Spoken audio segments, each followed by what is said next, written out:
Buenas noches para todos, es un gusto estar nuevamente en contacto con ustedes y por supuesto darles la bienvenida a una nueva entrega de Agenda Abierta, y en esta ocasión lo hacemos en el primer tramo de nuestro programa junto a la legisladora del Movimiento de Participación Popular, Frente Amplio por supuesto, Lucía Echeverri, a quien ya saludamos. Gracias por estar aquí y bienvenida. ¿Cómo le va? Un gusto estar acá, la verdad, hacía bastante que no tenía la oportunidad, así que agradezco la invitación. Bueno, con un congreso que transcurrió por parte del Movimiento de Participación Popular y un lanzamiento, presentación de candidato como lo es Orsi. Se lo planteo a alguien que además supo ser parte de su equipo de gestión, en su momento como directora de obras, que genera en usted justamente esta elección del Movimiento de Participación Popular por la figura o la persona de Orsi. A ver, lo primero me parece que hay que señalar es la riqueza de ese congreso, ¿no? Ese congreso que logró la participación de más de 1.500 congresales de todo el país, hombres y mujeres que participaron durante muchísimos meses de distintos intercambios con temáticas fuertes, con la mayor apertura además, como caracteriza el Movimiento de Participación Popular. Recordemos que hubieron instancias para poner en debate la descentralización, que fue en Florida, donde participó el intendente Carmelo Vidalín, debates vinculados a la religiosidad y la política, donde participaron distintas expresiones religiosas que tenemos en el país. Lo digo porque me parece que es un hito importante saber que hubo un proceso de discusión de muchos meses con muchísima apertura, ¿no? Y por otro lado, por supuesto, realmente una enorme alegría que finalmente el Congreso cierre con la proclamación de Yamandú Orsi como precandidato, ¿no? Yo creo que fue también parte de un proceso donde, si bien había ya planteos, ¿no?, que se habían hecho, faltaba que el Congreso, y esto implica la representación más genuina de todo el Movimiento de Participación Popular en términos organizativos, acordara por unanimidad y bajo un aplauso cerrado, digamos, ovacionado, que entendemos es nuestro compañero Yamandú Orsi, el intendente Yamandú Orsi, intendente de Canelones, un precandidato para plantearle a todos los frente amplistas, a los efectos de recuperar algo que para nosotros es vital, que es la esperanza y creer en el futuro para toda la gente, ¿no? Lanza muchas reflexiones o conjeturas políticas esta noticia, ¿verdad? Por allí hay una interpretación de que el MPP mueve su ficha primero en lo que es una competencia, al fin y al cabo es eso, de presentar candidatos, y por el otro lado también calienta o mueve la interna frente amplista, porque usted lo sabe bien, un edil departamental como lo es Costa dijo que no era momento de hacer campaña política y que Orsi debería de ceñirse a su gestión. ¿Qué opina sobre esas declaraciones? Primero que nada, que Orsi sigue ceñido a la gestión y lo vemos todos los días, ¿no? Permanentemente, empieza tempranísimo a la mañana y está todos los días atrás de cada uno de los temas para decidirlo. Se ve. Me parece que eso es notorio a nivel de Canelones y de la Intendencia. Por otro lado, creo que de que era eventualmente un posible candidato hace bastante que se viene hablando. Acá no hay un adelantamiento y tampoco hay una competencia. Lo que hay es sumar hacia un proyecto político que el Frente Amplio viene construyendo con la gente desde hace bastante tiempo, que estamos en una etapa de construcción, plantearle que hay ya un nombre que está definido. Creo que clarifica, creo que en definitiva responde además a la necesidad coyuntural que tenemos hoy, pero no es adelantarnos, es en todo caso reconocer con muchísima honestidad intelectual que es una situación que demanda el tiempo en el que estamos, y no implica adelantar la campaña, implica tener cartas claras de parte del Movimiento de Participación Popular y de otros sectores. Recordemos que la vertiente activista anunció el apoyo a Yamandú Orsi bastante antes que el MPP, que además tenía ya planteado el Congreso en este tiempo hace más de un año. Se dice además que hay un ala socialista que apoya a Orsi. ¿Es verdad? ¿Es certero este dato? Por ahora lo que yo puedo decir con total honestidad es que hay muchos sectores que están conversando y que han planteado que necesitan sus tiempos para tomar decisiones, algunos porque tienen planteado convenciones o direcciones nacionales y otros porque están en vías todavía de analizar o de sopesar determinadas variables. La verdad que yo no tengo entendido eso, creo que hay simpatías. Y eso puede suceder, y es sano que suceda en todos los sectores que conforman nuestro Frente Amplio. Después, en el intercambio que tengan, tomarán las mejores decisiones. Ahora, ¿este tipo de declaraciones como la de Costa no dañan la unidad frente amplista? No, yo creo que tiene el legítimo derecho a hacerlo, es parte natural. Yo creo que si se carga más de afuera y de externos determinadas apreciaciones que lo que estas en sí mismo encierra. Es legítimo, es natural. Hace a la democracia interna de todos los partidos políticos que haya valoraciones sobre los eventuales candidatos, que insisto, no compiten entre sí. Lo que tenemos que hacer es ofrecerle, en este caso, a todos los frente amplistas, a todos los militantes, las posibilidades de improntas distintas sobre un programa común a los efectos de que se decida quién entienden puede encarnar mejor el llevar adelante y concretarlo. Y eso es sano, eso es sano. Como integrante del Movimiento de Participación Popular, ¿cómo valora la expresión o declaración de Orsi de si me toca ser vicepresidente, lo voy a hacer porque es ahí donde me coloca la fuerza? Lo pone en la dimensión que tiene Yamandu Orsi, que es un hombre dialogador y que tiene claro que lo más importante es efectivamente la gente y el proyecto colectivo. Y eso es, creo que honra lo que dice y lo que hace. ¿Los otros eventuales precandidatos o precandidatas no son conciliadores? Yo creo que todos tienen valores para construir en conjunto, pero hay improntas distintas, hay experiencias distintas. Yo en este caso no estoy, mi valoración o mi posición personal y mi convencimiento respecto de Orsi, de quien estuve muy cerca durante un tiempo trabajando, no quita que los demás tengan las mismas características. Entiendo que Orsi en este caso para mí las encarna de otra manera, los efectos también de llegar con una frontalidad al resto de la población, que no necesariamente es frente amplista, porque de eso se trata las elecciones también, ¿no? ¿Qué quiere decir eso? Que hay que convocar, que hay que abrir la portera, como le dijera él, para que todos aquellos que sin ser frente amplista confíen en el hombre y en el programa. Vamos a meternos en el ámbito nacional, ¿le parece? Vamos. Y fundamentalmente lo hacemos en la salud.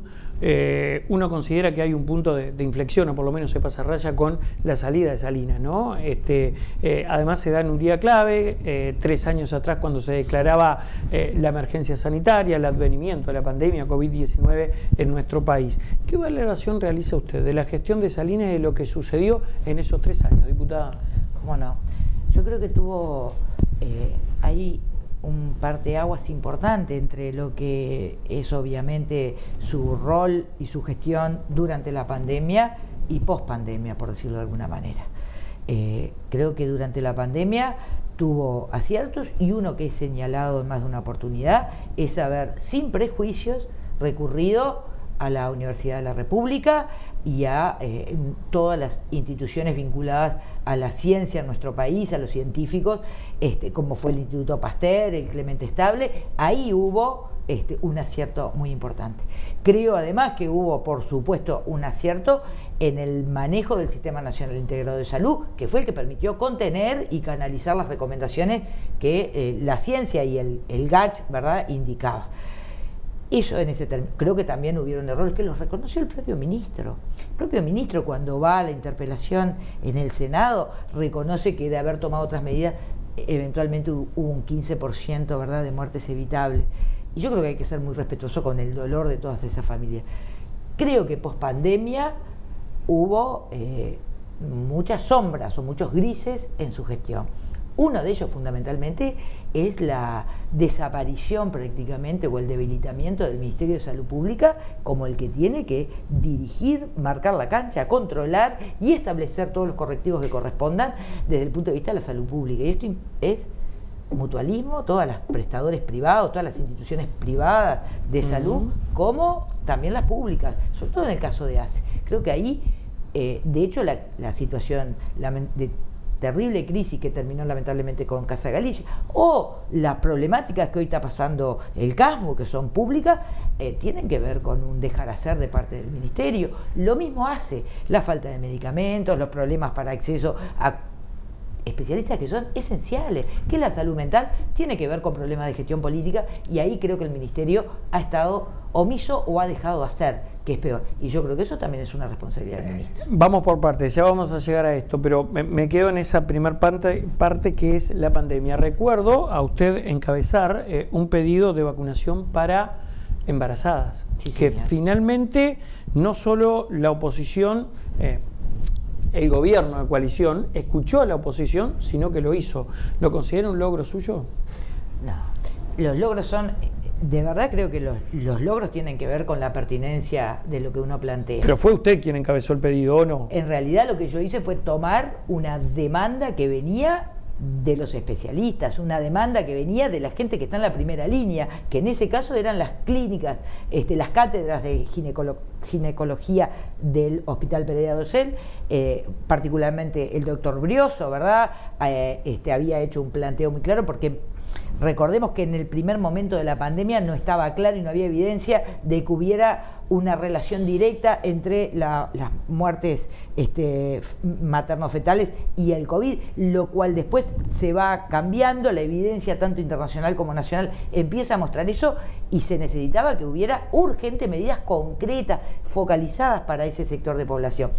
Tomamos ese planteo y lo que hicimos fue ponerlo donde corresponde, que el sistema político laudara y empujara juntos, diera todos los respaldos para que eso sucediera. Yo creo que tiene que ver con la pertinencia de los planteos. De eso se trata, hacer política desde el rol de oposición. Y en la segunda parte que usted mencionaba, que fue ese ausentismo de la característica de órgano rector que tiene el Ministerio de Salud Pública, tanto como sobre ACE como así también de las mutualistas, ¿en qué controles falló enormemente?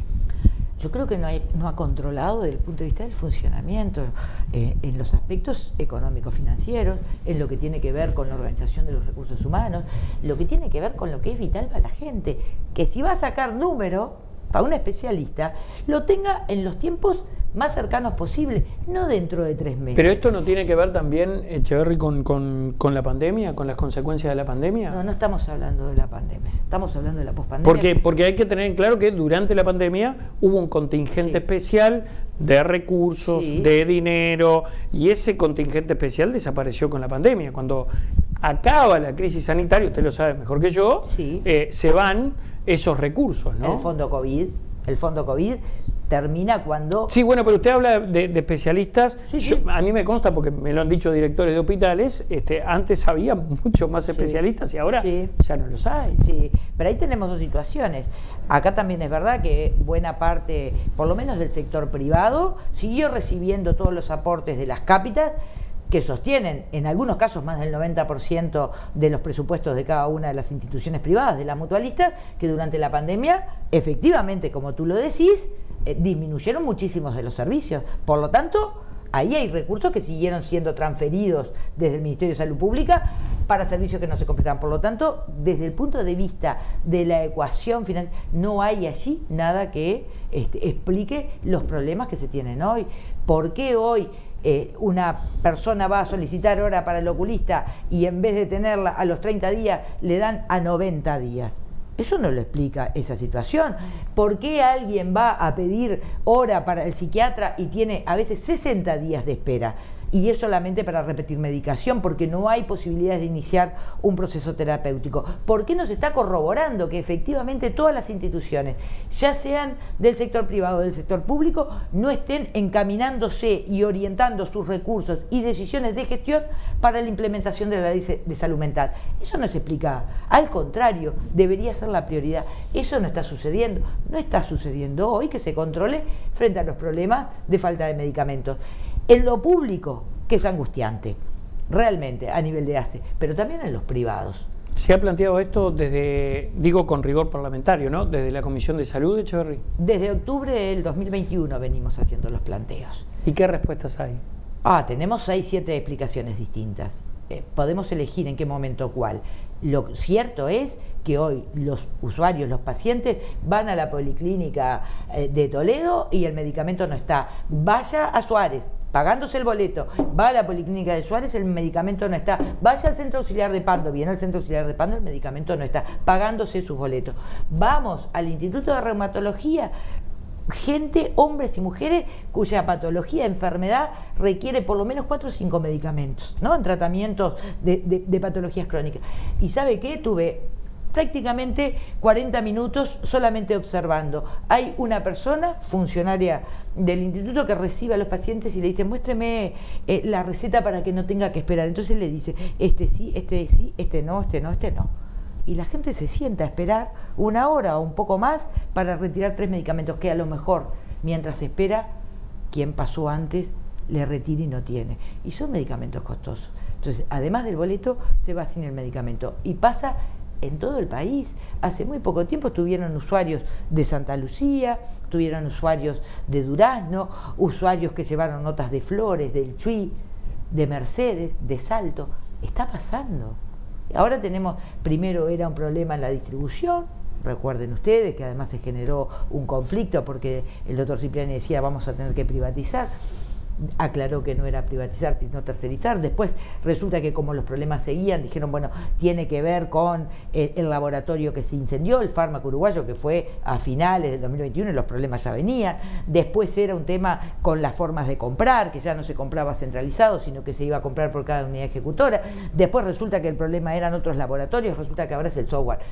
El problema está, y la gente lo está viviendo. Si vamos al centro auxiliar de Pando, lo vamos a encontrar. Hay un problema en la gestión política. Hay una decisión del gobierno de invertir menos en la salud pública. Eso es tan claro en los números que se presentan año a año en las rendiciones de cuenta, en los libros oficiales, porque digo libros porque son tomos y tomos y tomos, y eso está ahí claramente evidenciado, porque me parece que hay que hablar sobre la evidencia. Pero también hay dificultades en el sector privado.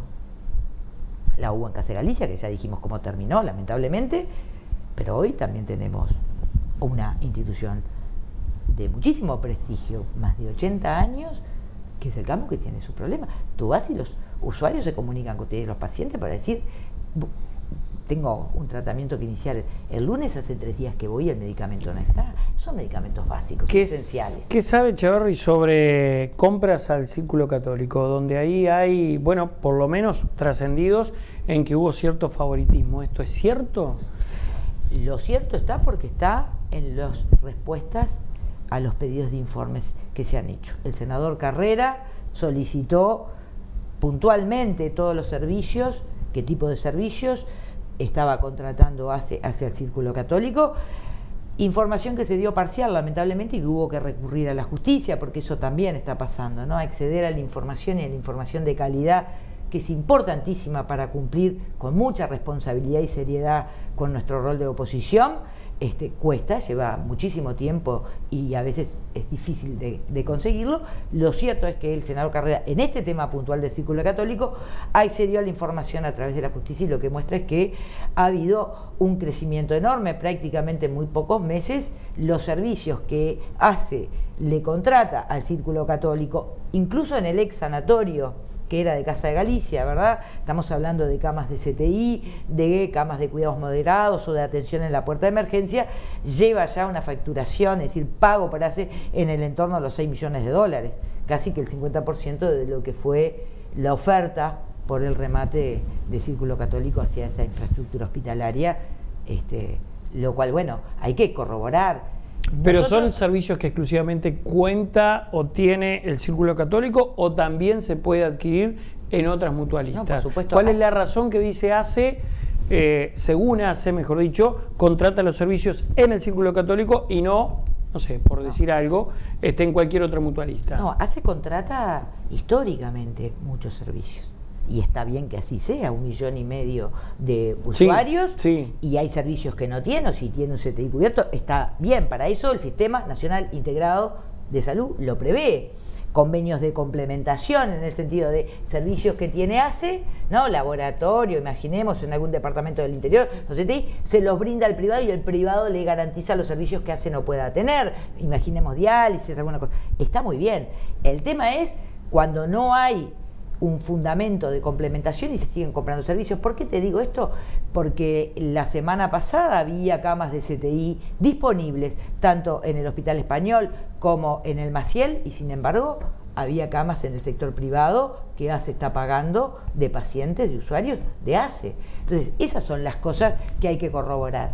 Hay que corroborar, por ejemplo, cuando vienen los funcionarios del Hospital Español a la Comisión de Salud, donde estamos todos los partidos políticos sentados allí integrándola, a decir, han cerrado 4 camas de CTI porque no había para poder sostener la cantidad de recursos humanos que cada una de esas camas requiere, ¿verdad? Y cambiaron los recursos, ya no hay tantos recursos para hacer las suplencias, pero sin embargo se envía esos pacientes de esas 4 camas a, en este caso, el Círculo Católico. Entonces, realmente hay sombras en este lamentable proceso que tuvo luces y sombras de el cierre de Casa de Galicia, que hay que explicar y que tienen que ver con estas situaciones. Hacemos una pausa, diputada, y luego seguimos charlando. Tanda, ya regresamos.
Avanzamos con esta agenda abierta y vuelvo al tema salud, ¿le parece? Sí.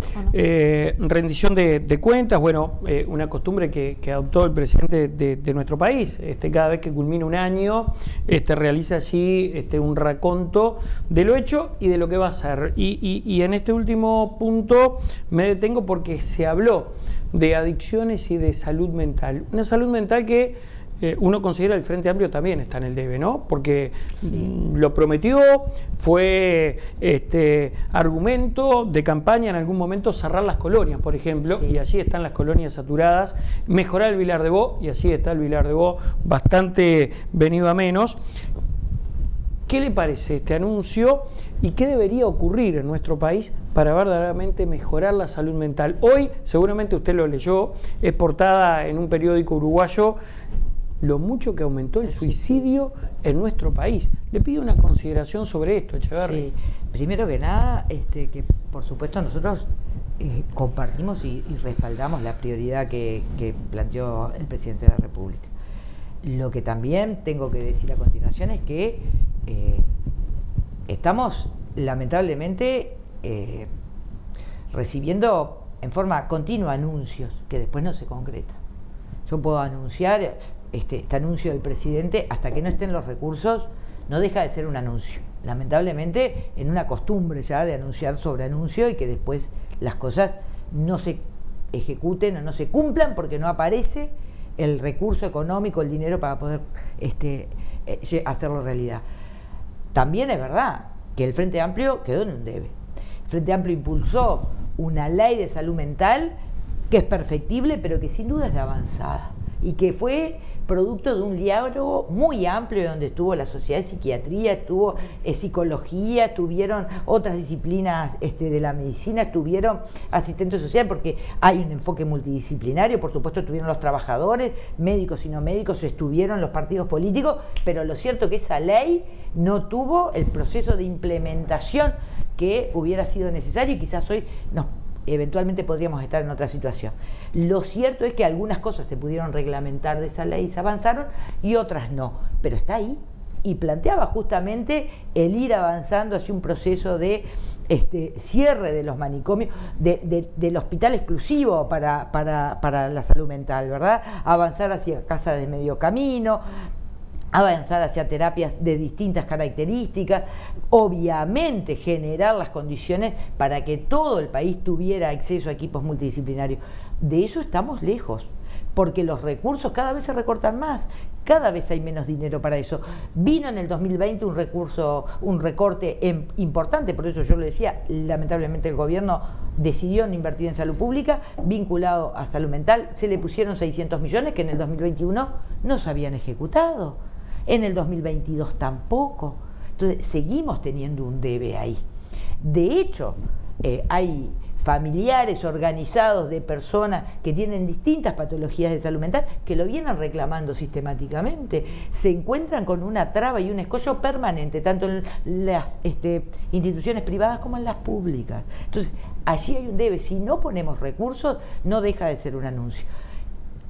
También, en sentido de que debemos prestar mucha atención, el propio directorio de ACE dijo en el Parlamento: no voy a cumplir con la ley de salud mental en términos de cerrar, por ejemplo, el Hospital Vilar de Bo, que eventualmente se va a constituir como hospital policial. Lo cierto es que hay una definición ahí que ya está marcando que se incumple con la ley, pero no hay un plan alternativo, no hay una mirada integral, no hay una mirada estratégica para que nos acerquemos cada vez más a esa ley que, ya te digo, tenía cosas muy importantes, que cambiaban el paradigma de la salud mental frente a una situación que cada vez está peor.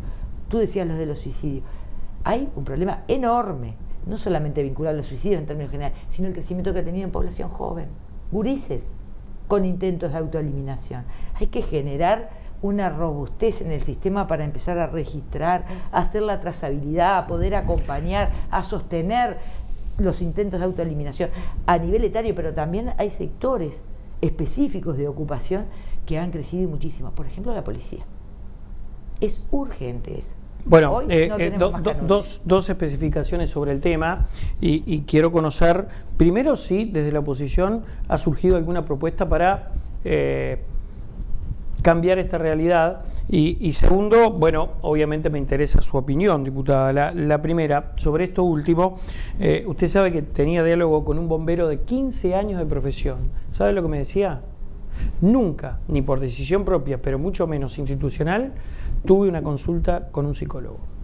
Lo segundo, y esto me consta porque confío en la fuente, la Policlínica de Salud Mental de Pando, que usted lo sabe mejor que yo, tiene una vasta cobertura, desde Jauregui Berri hasta el Puente de Avenida Las Américas y hasta el Santoral inclusive. Más de 80.000 usuarios. Bien, perfecto. Me dicen que renuncian los 2 psiquiatras infantiles. Se van, tienen todo el derecho del mundo, pero se van por una cuestión lógica. El salario es más atractivo y las condiciones de trabajo más atractivas en lo privado. ¿No hay que legislar esto? ¿No se puede aumentar la oferta o controlar de alguna manera eso? Sí, hay dos cosas que te quisiera señalar ahí. Una es que me llama la atención el planteo porque si hay algo que el presidente de ACE, en este caso en particular, porque tú lo mencionás, ¿verdad?, planteó es que aumentó la cantidad de dinero que el Parlamento le votó, y entre ellos el Frente Amplio, específicamente para salud mental, justamente era para bajar la carga horaria de los psiquiatras y pagarles más, que esos son las funciones de alta dedicación, ¿verdad? Entonces, ahí hay un problema, porque se votó y se acompañó más cantidad de dinero justamente para que ACE pudiera ser más competitivo en términos salariales con los psiquiatras, que es lo que ha dicho que se ha mejorado y se han incrementado las horas. Bueno, parece que eso no está sucediendo. Lo mismo que... Le aclaro que esto no me lo dijo Cipriani, a mí no. No, por supuesto. Que se imaginará. No, ahora, yo confío en quien me lo dijo, de que el principal argumento que le expresan del por qué la renuncia es económico. También, claramente, Echeverri puede ser que en una mutualista, aunque no creo, la realidad es, creo que más o menos la misma en los dos lugares, público y privado, el atraso es en todos lados, pero tal vez una mutualista no tiene que atender 80 gurises como tendría que atender en esta policlínica de salud mental de ACE, ¿no? Sí. Pero... sí, las situaciones son... ¿Sabés que hay que mirar todo el país, no? Hay departamentos al norte del Río Negro que no tienen psiquiatra infantil. No tienen. Si no viaja de otro departamento, hay departamentos que no lo tienen, no cuentan con ese especialista. Más grave. Pero lo cierto es que todos los partidos políticos, el Frente Amplio votó en 2020 650 millones, en el 2021 50 millones y en el 2022 otro tanto, exclusivamente para que efectivamente se pudiera dar esa situación de contar con más dinero para mejorar las condiciones salariales de los psiquiatras y que no siguiera perdiendo ACE frente al sector privado, que ese era el diagnóstico que planteó el directorio de ACE. Lo cierto es que si hoy está pasando, quiere decir que no se ha logrado concretar. Bueno, por lo pronto aquí sigue perdiendo. No sé, usted podrá pedir un relevamiento seguramente a nivel nacional. Por supuesto, estamos Yo le cuento la realidad del departamento. Estamos siguiendo ese tema. Está perdiendo. Viste que a veces los anuncios no cierran con la realidad. Lo otro que también es verdad y que lo estamos planteando nosotros es hay que trabajar y hay que dialogar más con la Universidad de la República. La cátedra de psiquiatría, donde está formando, ¿verdad? Están en la especialización. Seguramente esos residentes, si se logran generar acuerdos y garantías, puedan aumentar la cantidad de residentes en cada uno de los servicios, obviamente con un psiquiatra titulado para poder dar todas las garantías de atención. Eso sucede. Eso fue incluso parte de una solución vinculada a otra especialidad que allá por el 2012 se instrumentó y funcionó muy bien. Hay que volver a dialogar ahí, sin duda que sí. Entonces, caminos hay que tener realmente voluntad de decidir con la gente en el centro, ¿no? Para cerrar, dos temas polémicos, y le pido síntesis además. Transformación educativa y reforma previsional. Sí. La pregunta es muy sencilla. Eventualmente, tras las elecciones, el Frente retoma el poder. ¿Nuevamente las modifica? Lamentablemente la reforma que se está planteando y que además viene con un pie en el acelerador, a pesar de que en el día de ayer hubieron anuncios, y digo anuncio porque no hubo una redacción, no hubo un artículo que bueno, pero muestre... 11 modificaciones se plantearon, ¿no? No, anunciar. Yo te puedo decir, una de las cuestiones es, por ejemplo, que se van hasta atrás de establecer mayores garantías a los efectos de esta habilitación que van a tener las AFAP para invertir en el exterior. En un mundo que crece la incertidumbre, las AFAP van a poder invertir tus ahorros, los míos, los de Juan, Pedro, María, José, de cada uno de este país, en el exterior. Dicen que van a mejorar las garantías, no sabemos cuáles. Hay una marcha atrás en las pensiones por viudez, que fue un planteo salió a relucir en el mes de la mujer, ¿no? Yo no me animaría a decir que es una marcha atrás. Lo que dijeron fue, vamos a mejorar las características para que efectivamente a partir de los 50 lo reciban, porque eso cambiaba, ¿verdad? Era vitalicio, a partir de los 50, considerando los hijos, en realidad a partir de los 40, ahora dice que lo van a mejorar. No sabemos cuánto. Dicen que también van a permitir o habilitar a que se sumen los años de matrimonio y de concubinato, por ejemplo. No sabemos en cuánto. Es decir, anuncios que no tienen una formulación concreta es muy difícil, o es por lo menos poco serio decir está fantástico, lo voy a votar. Bien. Si no, no lo tenemos y no lo costeamos. ¿Y la reforma educativa? Lo que sí queda claro en esto, para cerrarlo de la reforma jubilatoria, y que ayer se dijo, están las versiones taquigráficas. Yo entiendo que son extensas, que a veces cuesta, pero que es muy importante que la gente sepa que están a disposición para leerla. Una cosa que quedó claro, que si se va a trabajar más años, sí, se va a ganar más, habrá que verlo. La realidad dirá, es decir, ni siquiera ya hay certeza en eso, y eso hay que leerlo porque se dijo. Respecto de la transformación educativa,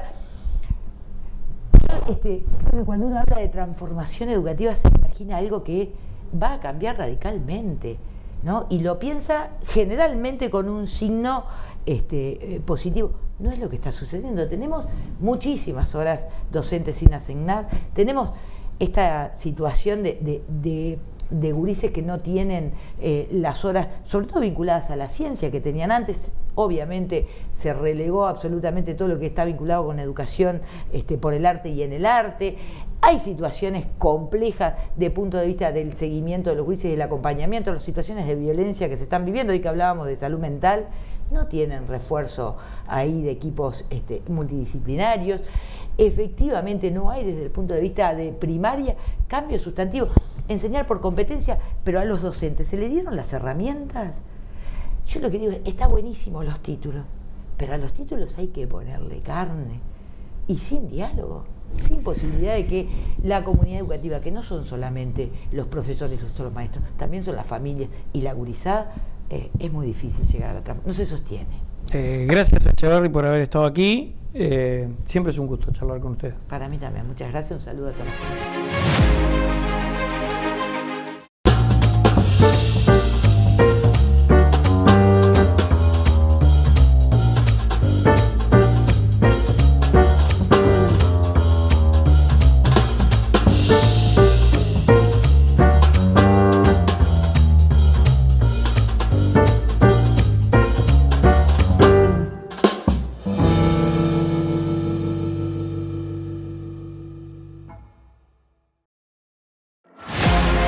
Seguimos, amigas y amigos, con esta agenda abierta y ahora recibiendo con enorme placer a el edil departamental del Frente Amplio, Yamandú Costa. Buenas noches y bienvenido, ¿cómo le va? Muchas gracias, Renzo. Buenas noches también la audiencia también. Hay mucho para conversar, pero partimos de una conmemoración que hubo muy recientemente. Fueron los 52 años del primer acto público del Frente Amplio. ¿Qué recuerda de aquel entonces? ¿Participó? Sí, nosotros éramos muy chicos. Muy, ¿no? Son 52 años, es medio siglo de una fuerza política que se ha transformado en estos medio siglo, en este medio siglo que no fue un medio siglo tranquilo, de crecimiento dinámico ni democrático, porque hubo justamente una dictadura militar durante 11 largos años, que preocupadamente por destruir las fuerzas de izquierda y en particular el Frente Amplio, que es algo inédito, no solamente en América, sino en el mundo, una fuerza política, una coalición política de izquierda que nuclea a marxistas, a cristianos, a gente de los partidos tradicionales, los sectores progresistas de los partidos tradicionales, sobre todo el vallismo, y los partidos históricos de izquierda.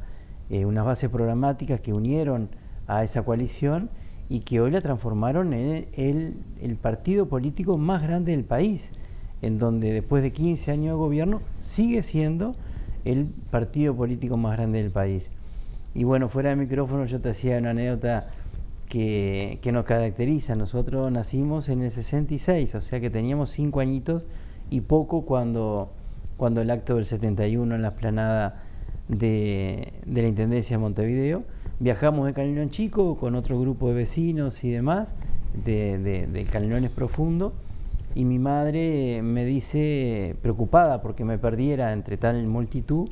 Recordemos también que en aquel momento fue el acto más grande en la historia del país. Eran más de 100.000 personas, todas en la calle.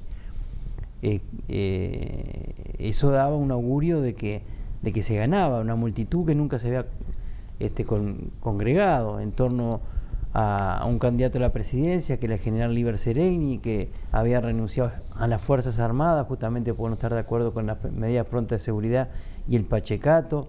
Discurso brillante de dirigentes como Terra del PDC o Rodney Anismendi del Partido Comunista, y bueno, toda aquella multitud de gente que a mí me impresionó muchísimo, porque para mí era todo demasiado grande, la cantidad de gente. Los árboles me impresionaban mucho porque eran árboles. En Montevideo, 18 de julio, estaban los plátanos enormes, grandes, y me puse a mirar la gente, me puse a mirar los árboles y me perdí. Entonces mi madre me había dicho que si me perdiera, que arrancara para el escenario y dijera mi nombre, que me iba a llamar. Entonces hasta el día de hoy todavía, 52 años después, me sigo encontrando con viejos militantes del Frente que me dicen: vos eras el niño perdido que te llamaban por los micrófonos en aquel acto del 71. ¿Y qué pasó al final? ¿El Frente Amplio lo encontró usted o usted encontró el Frente Amplio? Nosotros venimos de 4 generaciones en mi familia. Ya de mi bisabuelo era anarquista, era de aquellos anarquistas que vinieron en barco a trabajar la piedra. Muchos de ellos anarquistas se instalaron en La Paz, que era zona de Picapedreros, por ejemplo, otros eran marinos mercantes, como mi abuelo, mi bisabuelo.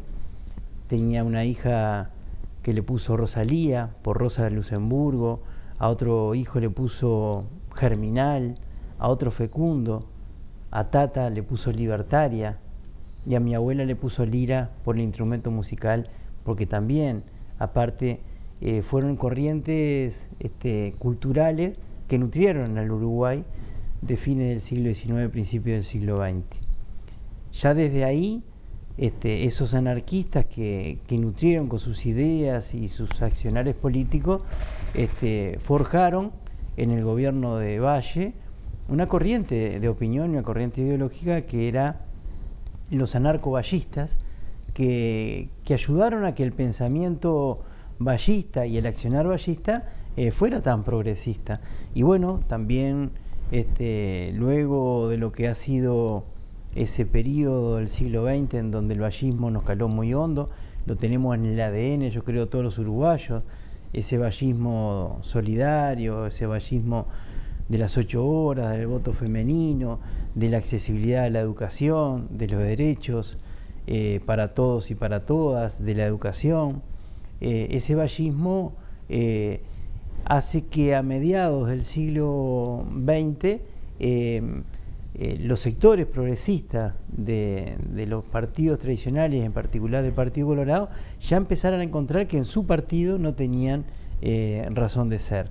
Y empiezan a germinar lo que son los proyectos exitosos de unificación de la izquierda, como el Frente Izquierda de Liberación, que se funda en el 62, donde hay gente desprendida de los partidos tradicionales, hay cristianos y también marxistas, y luego lo que es el Frente Amplio. Ahora, con total y absoluta sinceridad, Costa, ¿qué queda genuinamente de ese vallismo y de ese seregnismo que le dio génesis al Frente Amplio? ¿Cuál es el sector, el partido de la coalición de izquierda que más fielmente representa ese vallismo y ese pensar de Seregni? Bueno, o ya no está más. Está, por supuesto que está en la esencia misma del Frente Amplio, porque recordemos que el Frente Amplio tiene un programa único de gobierno, tiene bases programáticas que lo hace esencialmente vareliano, artiguista y vallista. Nosotros, si nos retrotraemos a los 15 años de gobierno del Frente Amplio, no fue más que volver 100 años para atrás, aplicar lo que es el vallismo, y avanzamos en el siglo XXI en derechos, en igualdad, en políticas sociales, que yo diría que solamente comparable con lo que fue el vallismo del siglo XX. El siglo XXI, el gobierno del Frente Amplio llegó hasta el vallismo. Yo creo que hay que llegar un poco más. El llegar un poco más significa profundizar el programa del Frente Amplio y la idea del Frente Amplio, en donde, por supuesto, que ahí es de las cosas que tenemos que hablar del futuro, porque está muy lindo todo el pasado. Yo creo que los cimientos de un edificio tienen que ser cimientos sólidos en las ideas artiguistas, valerianas, en el vallismo, en la democracia, en la república, pero creo que el Uruguay se merece seguir avanzando, y es para eso que nosotros estamos proponiendo un cambio de gobierno, no solamente por cambiar, un cambio para qué. Y es por eso que nosotros en este momento creemos que es un momento de definir para qué queremos ganar, para qué queremos cambiar. Y es momento de definición de programa, entre otras cosas. Si se logró todo eso que usted me dice, ¿por qué se perdió entonces? Se perdió por múltiples factores. Primero, los factores intrínsecos, las autocríticas que nosotros decimos, no se hicieron a tiempo o no se hicieron. ¿Y ahora se hicieron? Hay algunas que sí y otras que no. ¿Cuáles no se hicieron? Yo creo que tenemos que ser menos soberbios y pensar que hay que gobernar con la gente, porque uno de los principios de la izquierda y del Frente Amplio era gobierno del pueblo, con el pueblo y para el pueblo. Eso lo dice en el propio discurso de hace 52 años el general Liber Seregni, y muchas veces nos olvidamos de con el pueblo. Las políticas sociales, si vos las llevas adelante para la gente, está muy bien, pero la tenés que hacer con la gente, porque la gente es la que te marca el camino y los tiempos. Y si la gente no arranca esas políticas sociales, si no se organiza y lucha para conquistarla, no la valora. Entonces la gente no hay que darle el pescado, hay que enseñarle a pescar. Y esa es parte de una filosofía. Y yo creo que es de las cosas que debemos cambiar en los próximos gobiernos. Pero usted dice que el Frente Amplio cayó en el asistencialismo, entonces. En algunos casos sí, porque yo creo que era más fácil llevar adelante programas de asistencia social sin lograr la conciencia de los mismos. Aquí se llegó a récord de en lo que es, llamémosle la seguridad social, que es muy abarcativa, pero lo que son las políticas sociales a través del Banco de Previsión Social, del BPS, en cifras récord, donde pasaron a aportar y a recibir beneficios mucho más cantidad de uruguayos que hasta ahora. Por ejemplo, 500.000 nuevos aportantes en el BPS en el periodo de gobierno del Frente Amplio. Y eso significó que el Banco de Previsión Social aumentó significativamente la recaudación y se mejoraron las pensiones y las jubilaciones básicas, que pasó de 5.000 a 17.000, que ahora... ¿Por qué? Porque el Frente Amplio entendía de que esas pensiones, esas jubilaciones eran muy bajas y la hizo crecer por 3. Pero no la hizo crecer con déficit fiscal ni la hizo crecer con asistencialismo, la hizo crecer con un programa de crecimiento de los aportes a la seguridad social, donde más de 500 empresas y aportantes nuevos se sumaron. Había más de un 40% de evasión. Eso también se solucionó desde la previsión social, porque aquí es muy fácil hablar de políticas sociales, pero tenemos que pensar de cómo vamos a hacer para sostenerla en el tiempo. Y para eso necesitamos mejorar la recaudación que permita que esas políticas sociales se puedan hacer, entre otras cosas, con justicia tributaria. ¿Está a favor de la reforma? No, nosotros estamos en contra de la reforma, si bien tiene artículos que nosotros vamos a apoyar, estamos en contra de la reforma por algunas cosas. Básicamente quisiera tratar de ser y tener capacidad de síntesis, de poder decir que esta reforma alarga el periodo para poder jubilarse, o sea que es más y es menos, te alarga los años y te jubilás con menos. También es más preponderancia de las AFAP y lo que son las jubilaciones privadas sobre lo que son todas las prestaciones del Banco de Previsión Social. Más, menos, más, menos. Entonces, más años, menos jubilación. Más AFAP y más asistencia de parte del Banco de Previsión Social. Cuando las AFAP estamos viendo lo que nos estamos jubilando por los regímenes de AFAP que nos prometían el oro y el moro, ya vemos que la media de una jubilación de AFAP son 7.000 pesos. Hacemos la pausa, Costa, y seguimos charlando. Tanda, ya regresamos.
Seguimos con esta agenda abierta, iniciamos ya el último tramo de nuestro programa.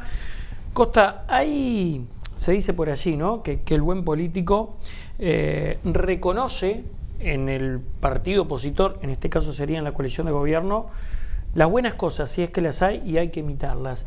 ¿Hay alguna de ellas que el Frente Amplio, hipotéticamente en caso de ganar, se le debería dar continuidad? Pero eso es una cosa lógica. Y es de sentido común. Vos de todo lo que haces no le errás en todo. Vos podés tener un modelo político neoliberal que beneficia a unos muy pocos, y vos podés tener un modelo político en donde la inmensa mayoría va a ser beneficiada. Ahora, todas las acciones que vos tomes desde el gobierno, no todas son buenas, ni todas son para cambiarlas. Lo mismo pasa con los modelos que se están aplicando. O sea, esto es otro modelo de país. Nosotros estamos proponiendo una cosa diferente, pero hay cosas que hay que dejar, hay cosas que hay que modificar y hay cosas que hay que cambiar radicalmente. ¿Qué cosas hay que dejar? Por ejemplo, cuando nosotros hablamos de seguridad social, tenemos que hablar de toda la seguridad social. También tenemos que meter en la seguridad social la caja militar. ¿Por qué se separa lo que es la caja militar? Cuando está generando un déficit, los grandes oficiales que cobran cuantiosas jubilaciones, están generando un déficit que es superior al más del 80% de las jubilaciones y pensiones del resto de los mortales. Unifiquemos los criterios. Si vamos a pagar un déficit y si vamos a tener ricos y entenados, vamos a tener que generar por lo menos una media para ir generando de alguna manera una correcta distribución. Entonces, estamos de acuerdo con modificar, por ejemplo, la seguridad social. Estamos de acuerdo, pero modifiquemos todo. No podemos modificar por parte y seguir siempre castigando a los salarios más bajos. ¿Se calentó la interna con el lanzamiento de la candidatura de Orsi, Costa?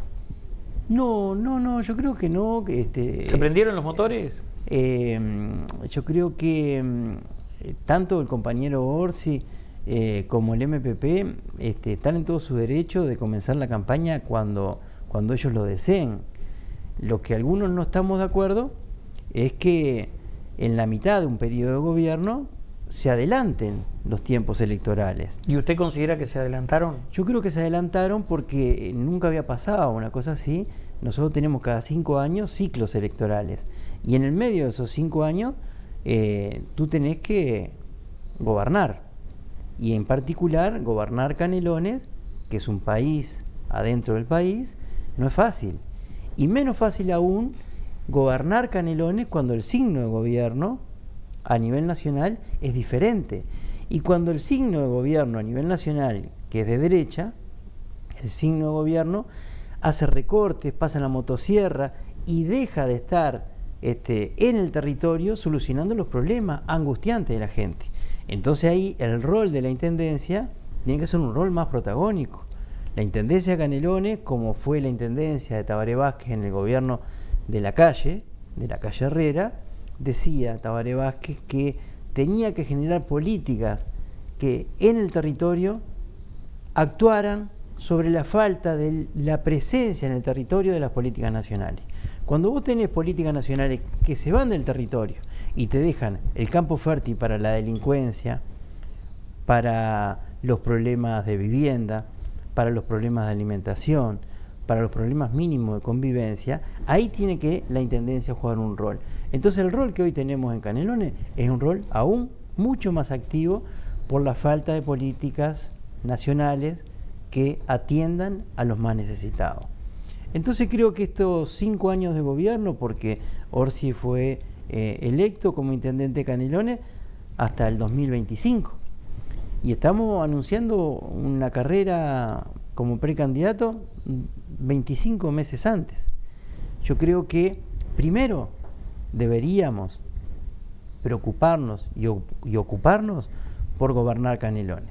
Y en segundo lugar, la fuerza política Frente Amplio necesita discutir el programa. Necesitamos saber, porque querer ganar, queremos ganar, por supuesto, porque creemos que nuestro modelo es mucho mejor que el modelo que está instalando la derecha en Uruguay.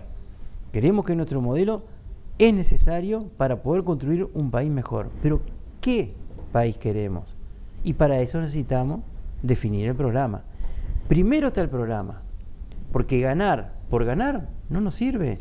Tenemos que ganar ¿para qué?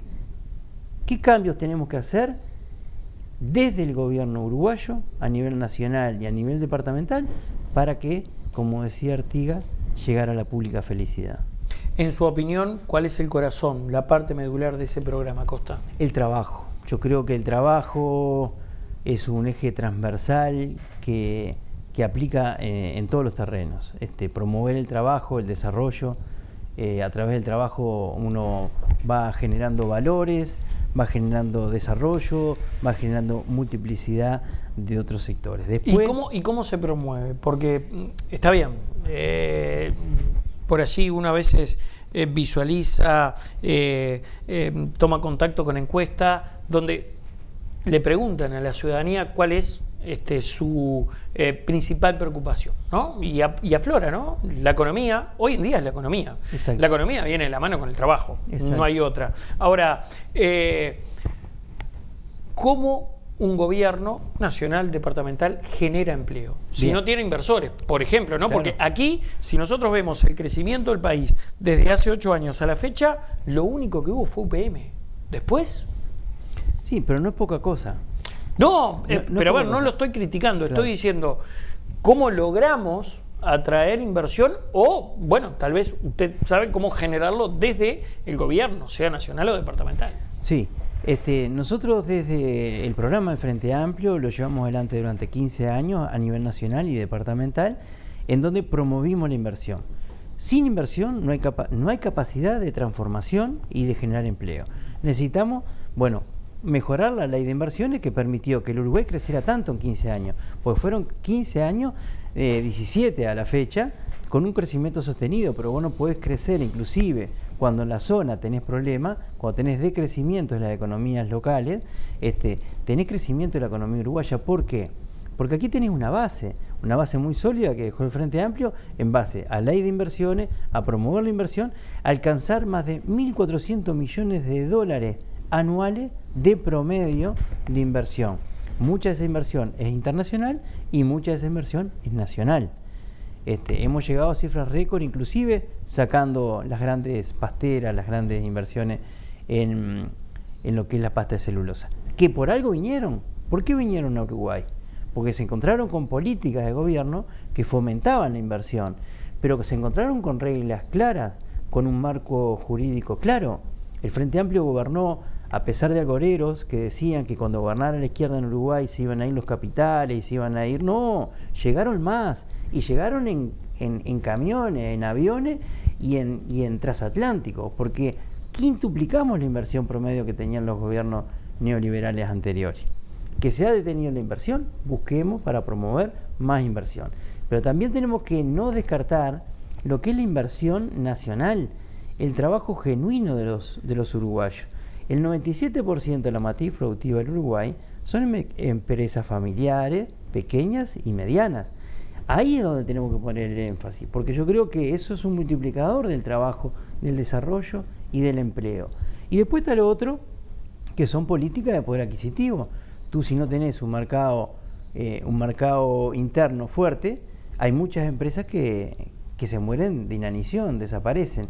Cuando vos promovés políticas salariales, entre otras cosas, de mejorar jubilaciones, pensiones, mejorar los ingresos de los trabajadores, evitás la inflación, eso que hizo el Frente Amplio durante 15 años permitió que hubiera más mercado interno, que hubiera más turismo, que hubiera más desarrollo del pequeño y mediano empresario. Y pasa por ahí, no hay grande misterio, hay que mirar por el retrovisor y volver a hacer lo que se hizo para promover el desarrollo sustentable.